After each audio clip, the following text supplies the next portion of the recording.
Nanoparticles functions as nanoenzymes. Enzymes are biological catalysts and these are normally protein-based molecules.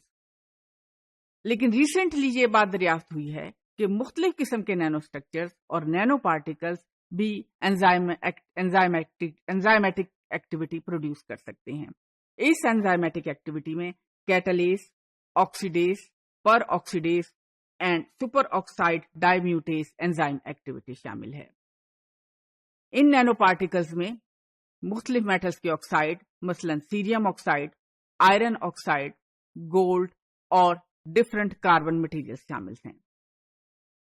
These nanoparticles have a great advantage over the enzymes because they are low cost, they are highly stable, they are robust, highly specific, and their smooth surface modification could be very smooth. If you want to classify these nanomaterials, तो there are two types of classes, या इन nano materials को हम दो तरह की classes में divide कर सकते हैं. It depends upon the scavenging the free radicals और the generating the free radicals. ये हमारे पास दो बेसिस हैं. पहली क्लासिफिकेशन एंटीऑक्सीडेंट्स और दूसरी क्लासिफिकेशन प्रो ऑक्सीडेंट्स की है.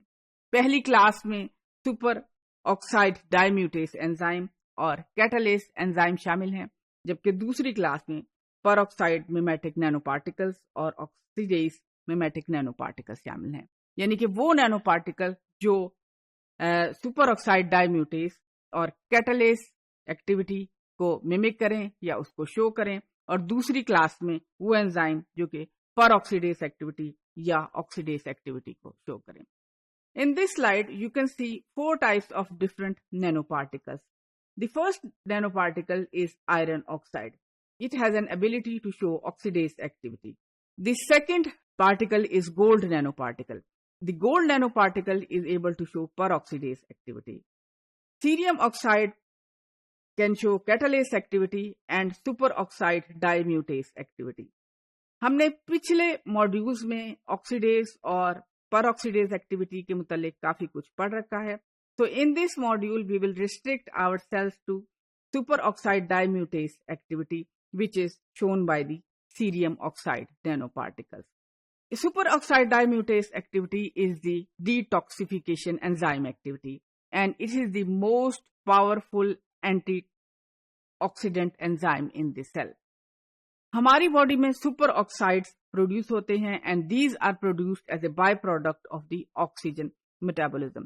So it is required to deal with these oxygen species, reactive oxygen species, otherwise they can produce different cancers in our body.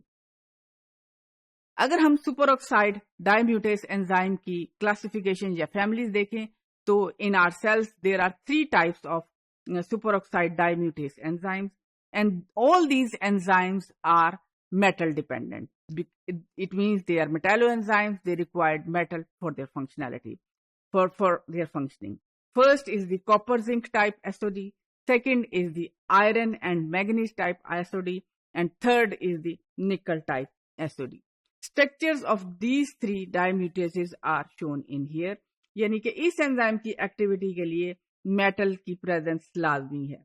पहली क्लास के लिए आयरन और मैग्नीज, दूसरी क्लास के लिए निकल और तीसरी क्लास के लिए कॉपर और जिंक मौजूद होना जरूरी है.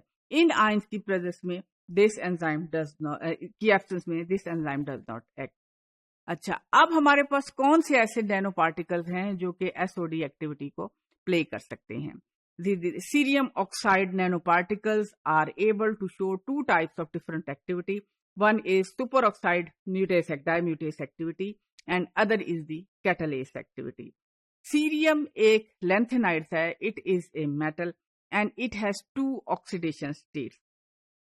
इसकी कैटालिटिक एक्टिविटी के लिए हमारे पास 2 कंडीशन है. एक तो पार्टिकल का साइज बहुत छोटा होना चाहिए और दूसरा it should have +3 oxidation state. Cerium की हमारे पास 2 ऑक्सीडेशन स्टेट्स हैं, +3 एंड +4. सीरियम एक लैंथेनाइड है, जैसे कि आप इस पीरियोडिक टेबल में इसकी पोजीशन देख सकते हैं. It has an atomic number of 58.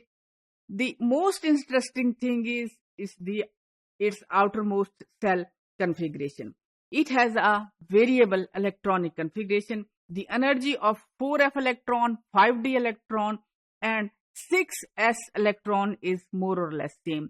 यानी कि इन इलेक्ट्रॉन्स को एक से दूसरे अलग शेल में मूव करने के लिए बहुत कम एनर्जी की जरूरत होती है. If you provide a little bit of energy, electrons will move from one shell to another. इस और मेटालिक स्टेट में these electrons are freely available. As a result we have two oxidation states of cerium +3. हमने ये देखा कि cerium oxide दो तरह की एंजाइम एक्टिविटीज देता है. इनमें पहली एक्टिविटी कैटालेस एक्टिविटी और दूसरी एक्टिविटी एसओडी एक्टिविटी है. इन दोनों कंडीशंस के लिए, एंजाइम एक्टिविटीज के लिए स्लाइटली डिफरेंट कंडीशंस हैं. If the size is larger, the enzyme catalase enzyme activity will be preferred, and if the size of the particle is other than that, then we will have the SOD activity. यानी कि particle size पे enzyme activity depend करती है. और एक stage ऐसी भी है कि अगर हम एक रिलेटिव साइज रखें तो दोनों एंजाइमेटिक एक्टिविटी यानी कि कैटालेस एक्टिविटी और SOD activity could be played by the cerium oxide molecule.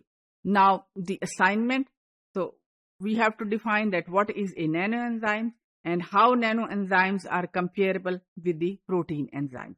The second thing is the name the nanomaterials that are capable of acting as the enzyme, and discuss the chemistry of cerium metal that is used as a nanoenzyme as a cerium oxide. And what is the role of iron oxide as a nanoenzyme? ये information आपको internet से मिल जाएगी because iron is heavily used as a nanoenzyme. और इसके मुतालिक बहुत information मौजूद है. And give the merits of nanoenzyme as a sensing agent in biosensor technology.